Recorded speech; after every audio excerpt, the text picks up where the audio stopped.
In the beginning, when there was nothing but a vast void, a single command echoed through the darkness, "Let there be light." In that moment, everything we know, everything we are began. Imagine for a moment, before time, before matter, before any of us existed, there was only God. And He, with His boundless power and purpose, shaped the very world we walk upon today. But here's the shocking truth. This act of creation, this divine intervention, wasn't just a single event. It was the beginning of something far more profound. It was the start of our existence, our purpose, and everything that sustains us. Why does Genesis, the first chapter of the Bible, hold such immense power over our hearts? What is it about this ancient text that continues to resonate deep within our souls, generation after generation? Could it be that we've only scratched the surface of its profound truths? Are there deeper meanings hidden in the very words we read, waiting to be uncovered by those who dare to seek? In this video, we will embark on a journey through the sacred words of Genesis 1, unearthing the hidden truths and lessons woven into the fabric of creation. Together, we will explore how the creation of the world mirrors our own lives, how God's voice can still pierce through the darkness, how His boundaries are not limitations, but a profound gift. And you'll come to understand how this divine beginning wasn't just the start of the world, but the start of you. Let's dive into this revelation, uncovering the deep spiritual truths that are meant to guide us, heal us, and transform our lives today. From the beginning of time to the formation of the earth, from the separation of light and darkness to the creation of mankind, we will witness how every word God spoke shaped our world and continues to shape our destiny. Are you ready to discover why the first chapter of Genesis isn't just a history lesson, but a blueprint for your life? Stick with me, and let's explore how this ancient truth is still alive and powerful today. The beginning of time, the unspoken power of God's command. Before the dawn of time, before the earth took shape and light pierced the darkness, there was nothing. Absolute silence.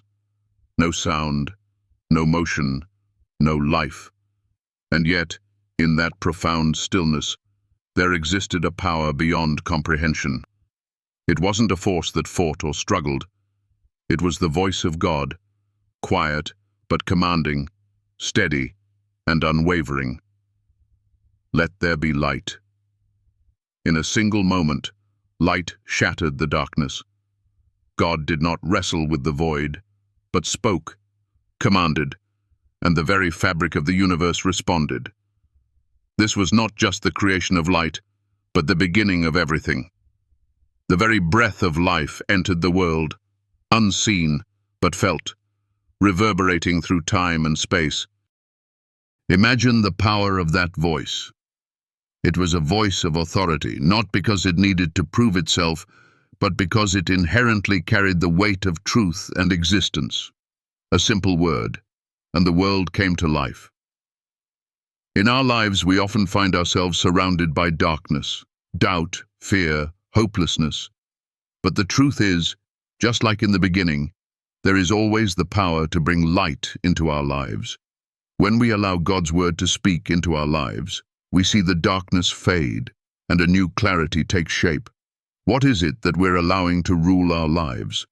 Are we letting the darkness control us, or are we speaking God's light into every situation? God's first act of creation was not one of chaos or destruction, but one of restoration. In the silence, in the formlessness, He spoke, and He spoke with purpose. The darkness did not fight. It simply vanished. This is a message for us all. When we trust in the voice of God, the darkness in our lives, no matter how overwhelming, will retreat. And as the light separated the darkness, God began to bring order. He divided the day from the night. This separation was not just physical but spiritual. God's clear boundaries are not limitations. They are gifts of freedom. When we understand where the light ends and the darkness begins, we begin to live with purpose and clarity. We stop wandering in the haze of confusion and instead walk in the light of truth. And the beauty of it. There's no struggle. The moment light enters, darkness has no choice but to flee. The separation, boundaries that bring freedom. On the second day of creation, God set the sky in place, separating the waters above from the waters below. This was not just the creation of the atmosphere, but the establishment of order. Imagine this, a vast expanse, a perfect, divine separation that allows life to breathe. He didn't leave the waters to mix into one chaotic mass. He defined the boundaries, and in doing so, he made space for everything to thrive. In the world today, we're often told that freedom comes without boundaries. But God's creation tells us otherwise. True freedom doesn't come from living without limits. It comes from living within the boundaries that God has set for us. When we honor those boundaries, whether in our relationships, our actions, or our values, we find that we are not stifled, but we are free to grow, to become who we were created to be. Think about the sky. It doesn't struggle against the waters, nor does it try to overstep its limits. It rests within the boundaries God placed, and in doing so, it holds up the heavens above and the earth below. There is strength in knowing where we stand, in knowing the limits that protect us. This principle applies to every part of life.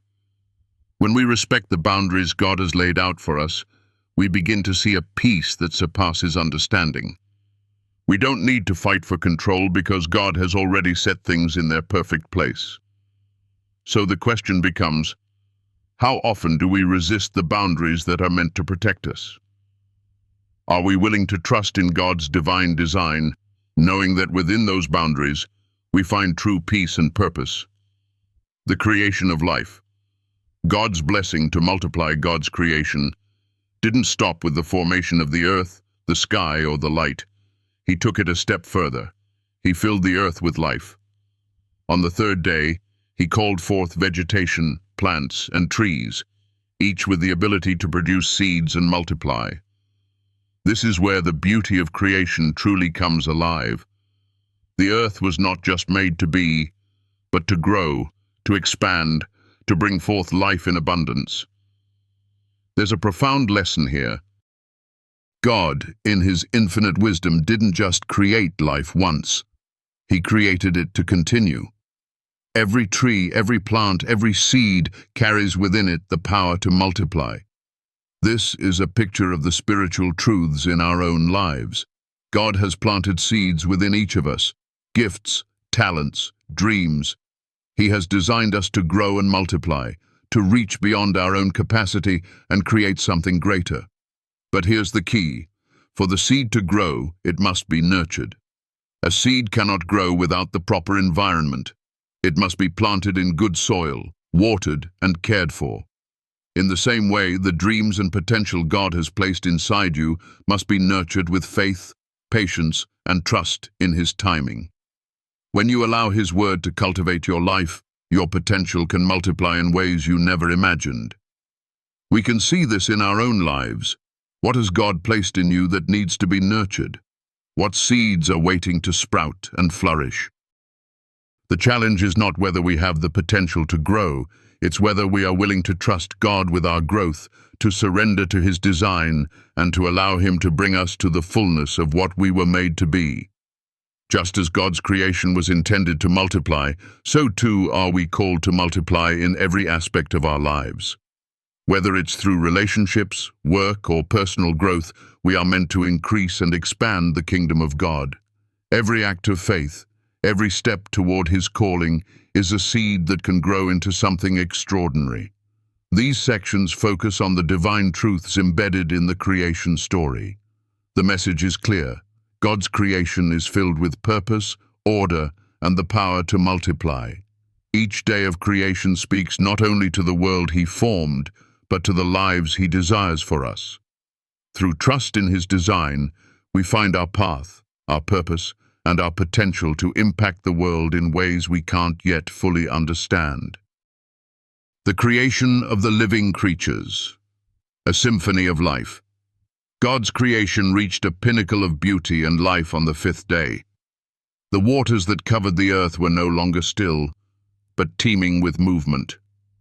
Imagine the vast oceans suddenly bursting with life, the deep blue filled with creatures, from the smallest fish to the great whales, swimming gracefully in the waters. The sky, once empty, now fluttered with the wings of birds soaring across the heavens. This moment wasn't just about creation. It was a divine invitation for life to thrive in its most vibrant, purposeful form. God spoke life into existence and commanded, "Let the waters teem with living creatures, and let the birds fly above the earth." But here's the deeper truth we must grasp. Every creature in the water and sky was made with purpose, with the same divine spark of life that we carry within us. God didn't just fill the earth with life. He invited it to multiply. Just as he filled the oceans and sky with creatures, he calls us to fill our lives with purpose, with meaning, with the power to impact the world around us. Think of a single fish swimming in the vast ocean. It's so small, yet it carries the power to sustain ecosystems, to nourish life, to change the world in ways we may never fully comprehend. So too are the seeds of greatness within you, small at times, but destined to multiply, destined to make an impact. But what does this multiplication require? It demands that we, like the creatures in the oceans, thrive where we are placed. It calls for us to fill the earth with our gifts, talents, and love, spreading life wherever we go. This is not just about surviving, it's about thriving. The birds in the sky don't simply fly to survive, they fly with purpose, with grace. And we too are called to soar, to move beyond mere existence and into the fullness of our divine calling. What if we lived our lives with the same energy and purpose? What if we could be the ones to fill the world with light, joy, and love, just as the fish fill the seas and the birds fill the sky? God gave the creatures in the sea and sky the blessing to multiply. And just as he spoke over the waters, he speaks over us today, inviting us to thrive and multiply, to let our lives become an uncontainable force of good in this world. The question is, are we willing to answer that call? Are we ready to step into the fullness of life that God has set before us? The creation of mankind. The image of God. On the sixth day, God created mankind, and in this act, the entire world shifted. Up until this point, everything was created with purpose and beauty. But with mankind, something was different. We were created not just as another part of creation, but in the very image of God himself. "Let us make man in our image, in our likeness," God declared. This wasn't just about the physical form, it was about essence. It was about reflecting his nature, his creativity, his power. In us, he placed the divine blueprint of his very being. We were created to be co-creators, to reflect his light, to rule the earth with love, and to bring his kingdom to life. But there's a catch. Reflecting the image of God means we must live in harmony with his will. Too often, we forget this calling. We get caught up in the noise of the world, the chaos of life, and we lose sight of the fact that we were made to reflect his glory. We are not just created beings, we are carriers of divine purpose. That is a weighty responsibility, but it is also a profound privilege. Think about it. When you look into the eyes of a loved one, do you see the image of God? When you look into your own eyes, do you see his reflection? The way we love, the way we create, the way we treat others, these are all ways we reflect the image of the Creator. Our actions, our hearts, our very beings should be mirrors of his goodness, his love, his grace. But in the hustle and bustle of life, it's easy to forget this truth. We get distracted by our own desires, our own ambitions, and we forget that we were created to serve a higher purpose. And yet God continues to call us back to Him, reminding us that we are made in His image and we are called to reflect His light to the world. What would it look like if we truly lived with that awareness every day? If we carried ourselves as if we were living reflections of the Creator Himself? The blessing and the mandate, to multiply and subdue the earth. Once God created mankind in His image, He didn't just say, "It is good." He spoke over humanity a powerful blessing. Be fruitful and multiply, fill the earth and subdue it. This wasn't a casual blessing, it was a divine mandate. God gave us the responsibility to care for the earth, to steward His creation, and to multiply His goodness. But there's more here than just populating the earth. It's about being agents of change, of beauty, of grace in the world. To subdue the earth doesn't mean to conquer it for selfish gain, but to bring order, to cultivate beauty, to restore what has been broken. God gave us the plants, the trees, the fruits of the earth, and told us they will be yours for food. This wasn't just a provision, it was a picture of abundance, of God's love and care for His creation. He didn't create us and leave us to fend for ourselves. He equipped us with everything we need to thrive, and not just survive, but to live in abundance. When we walk in the authority that God has given us, we begin to see His provision in every area of our lives. Our work, our relationships, our dreams, all of these are part of the divine mandate to multiply and subdue the earth. We are called to bring heaven to earth, to live lives that reflect His goodness, and to make this world a place that mirrors the beauty and love of the Creator. But the question remains, are we living in accordance with this blessing? Are we multiplying the goodness of God in our lives, or are we focused only on what we can get for ourselves? The truth is, we were made for so much more than to just live in survival mode. We are meant to multiply. We are meant to thrive, to bring beauty and order to the chaos around us. God has entrusted us with a divine mandate, to multiply, to care for His creation, to reflect His image, and to bring His kingdom to earth. The question is, are we willing to step into that role? Are we ready to embrace the fullness of what it means to live as His image bearers, as His co-creators, and to carry out the mandate He has given us? God's creation story isn't just about the world that was made. It's about the lives we are called to live. It's a story of purpose, of blessing, and of the divine mandate that was given to us from the very beginning. Will we rise to it? Will we multiply His love and grace in this world? That is the true calling of every human being. The first gift of humanity, divine blessing and responsibility. God's voice, which had commanded the universe into being, now spoke directly to humanity, saying, "Be fruitful and multiply, and fill the earth and subdue it." The Creator, who had molded mankind from dust, now breathed purpose into His creation. This wasn't just a command, it was a divine blessing, a blessing not only to prosper, but to rule with wisdom and love over the earth. With the first breath that entered mankind, we were not just given life. We were entrusted with dominion. We were created in God's image, but we were also created to be caretakers, protectors, and stewards of the very creation God had called good. But what does this blessing truly mean for us?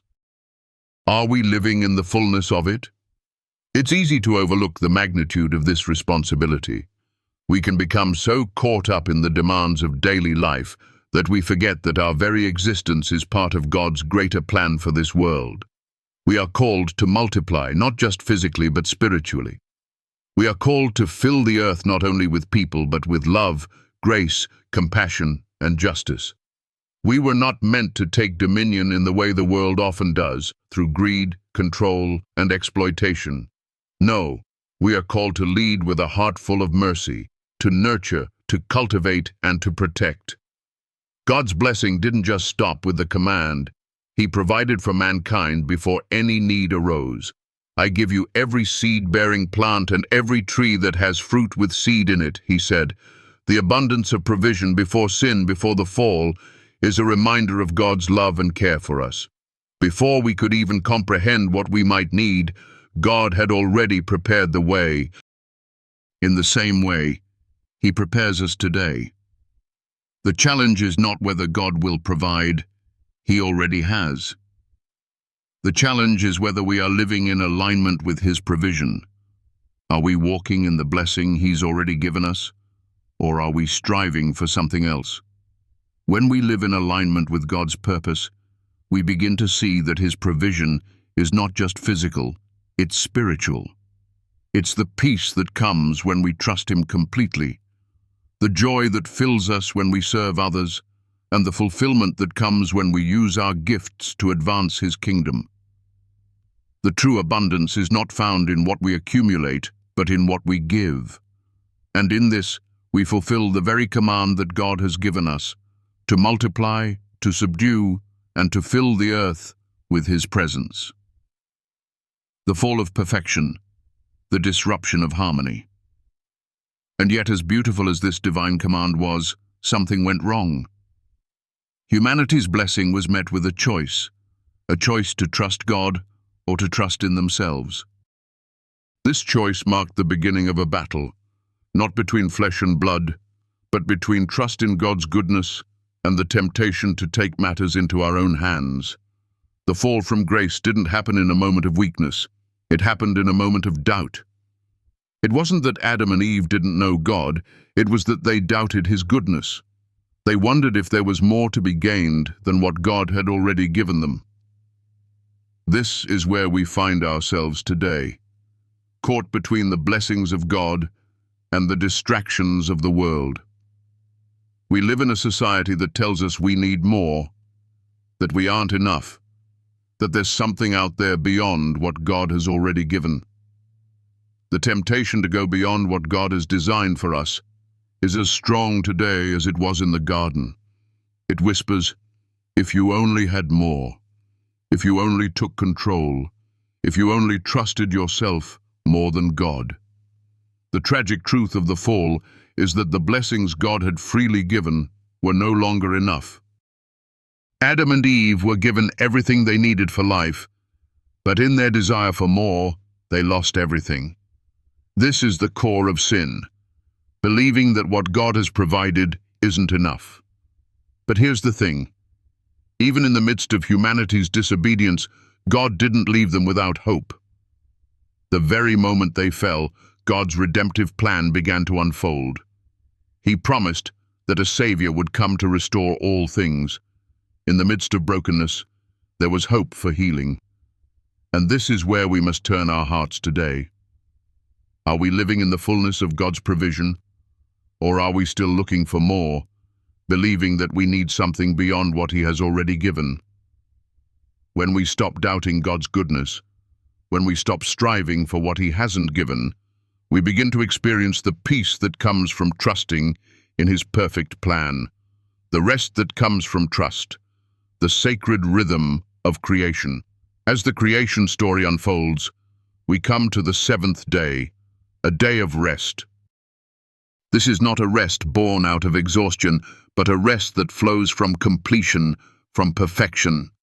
God, having created the heavens and the earth, rested, not because He was tired, but because He had completed His work. In the same way, He invites us into rest. The rhythm of creation itself reveals to us the importance of balance. Work, yes, but also rest. Activity, yes, but also stillness. In our modern world, rest is often seen as a luxury, something we can only afford when everything else is done. But in the divine rhythm of creation, rest is essential. It is not an afterthought, but an integral part of the design. Just as God saw His work as very good, He also saw that rest was necessary. It wasn't simply a pause, it was a declaration that the work had been done, that everything was as it should be. And so too are we invited into this rest. The world tells us to keep pushing, to keep striving, to keep doing more. But God's invitation is different. He invites us to cease from our striving, to trust that his work is enough. When we rest in his provision, when we trust in his goodness, we find that we are restored, refreshed, and renewed. This is not a passive rest, but an active trust in God's sovereignty. We rest because we know he is in control. We rest because we trust that his work is perfect, and we are part of that perfect plan. The Sabbath rest that God established is not just a day of the week, it is a spiritual rhythm. It is an invitation to pause, to reflect, to trust. And in that trust, we find healing, we find peace, we find the restoration that comes from knowing that God's work is never incomplete, and neither are we. The invitation to live in the fullness of creation. The creation story begins with the spoken word of God, and ends with the divine invitation to rest. From the very first day to the day of rest, God's design for the world has been one of abundance, purpose, and rhythm. And within that rhythm, we are called to live. We are called to reflect his image, to multiply his goodness, to rest in his perfect plan, and to live in the fullness of his provision. But the question remains, are we living in alignment with that design? Are we walking in the authority God has given us? Are we reflecting his image in every area of our lives? Are we trusting in his provision? Or are we still searching for something more? The invitation is clear. God has created a perfect world, and he has called us to live in it. The choice is ours, to trust, to rest, to multiply, and to reflect his glory in all we do. In the quiet spaces of life, where chaos often looms and shadows creep, there is a whisper, a soft yet powerful invitation. It is the call of creation, a call that resounds from the very beginning of time, echoing through the fabric of existence.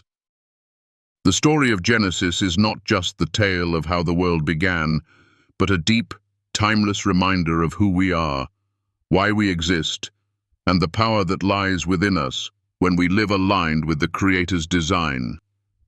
From the moment the heavens and the earth were formed, God spoke, and his words carried life, carried light, and carried purpose.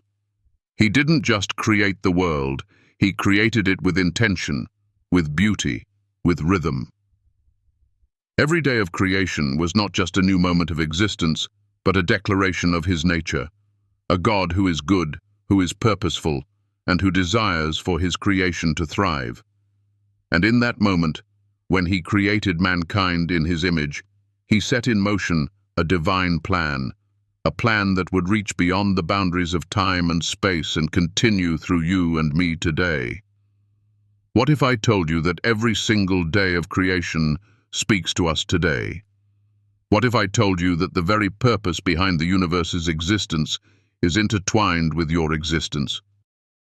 Think about it. We, the creation of the Creator, are designed to live with purpose, to live in alignment with the divine plan he set forth.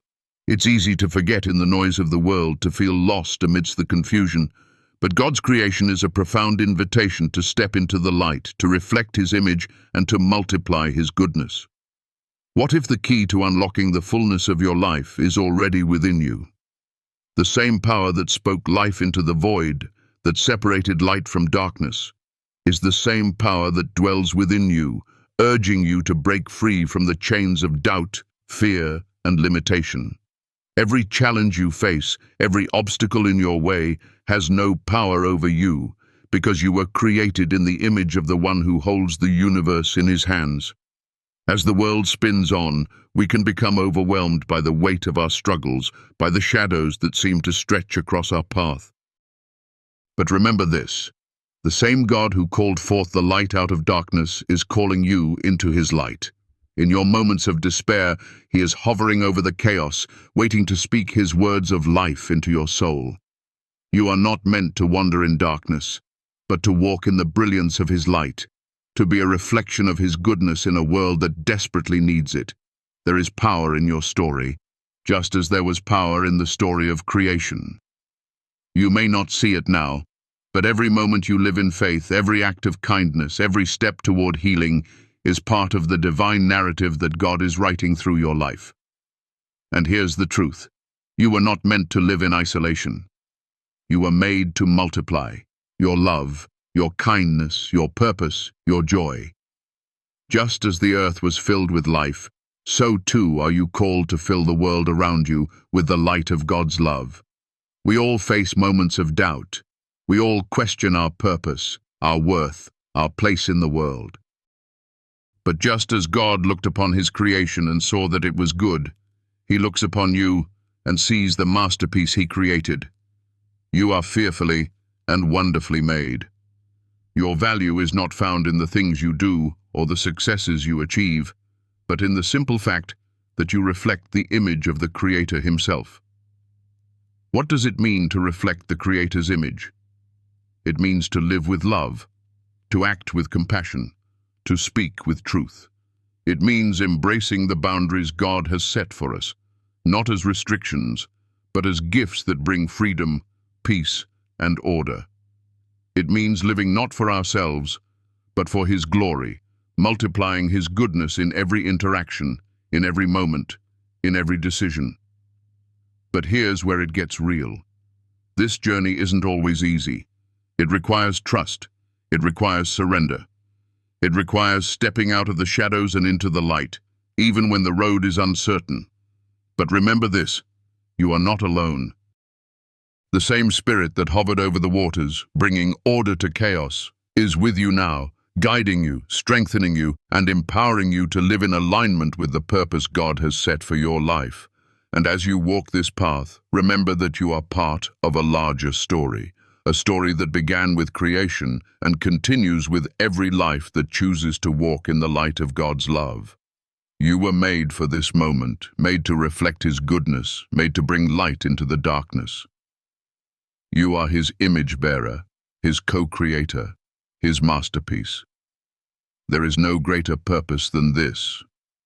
If this video has spoken to your heart, if it has helped you find a spark of hope in the midst of life's struggles, I invite you to support this journey. Every like, every comment, every moment of connection is a reminder that we are all part of this divine story, working together to spread his light. If you feel led, I humbly ask for your support in helping me continue to share the messages of hope and faith so that we can continue to bring light to those who are lost in darkness. Your contribution, no matter how small, is a gift that helps keep this mission alive. Thank you, from the bottom of my heart, for being part of this community. Together, we are bringing God's light to the world, one story at a time. And as you go about your day, remember, you are a reflection of the Creator, made to shine his light in every corner of the earth. The world needs your light. Keep shining,